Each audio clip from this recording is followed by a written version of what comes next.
Good morning. Everything's racist. Even these.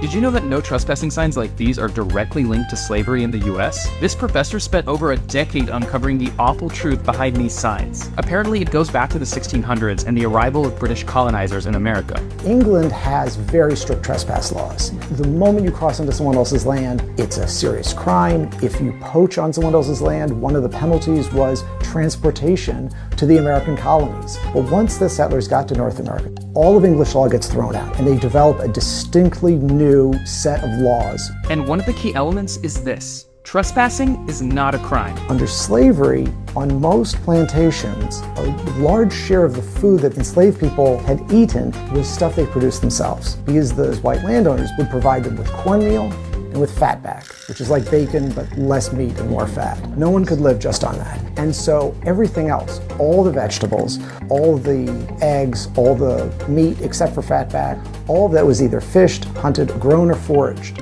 But all of that changed after the Civil War in 1865, when slavery was abolished. By the end of the Civil War, all formerly enslaved people are now free. And then there's new elections, but at that point, only white people can vote. And so these all-white electorates vote for all-white legislatures.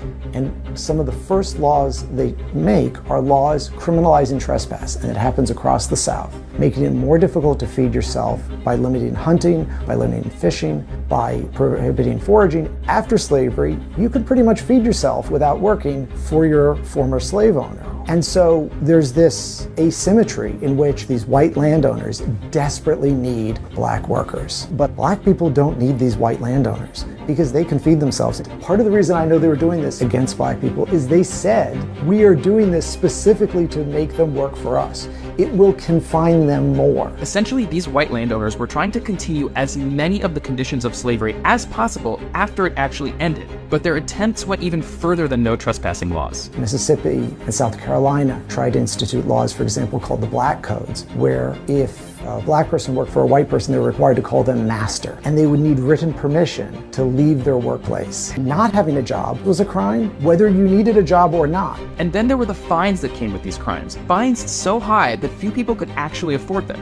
So to pay them off, black Americans were basically pushed into forced labor. They could sell you to a white employer for the number of months it would take for you to repay the fine. So you would have an auction on the courthouse steps that was indistinguishable from an auction of a slave that had happened 5 or 10 years before. If you see a no trespassing sign, if you're wondering why it's a crime to go on someone's land, a big part of why is an effort by white landowners to disadvantage black workers right after the Civil War.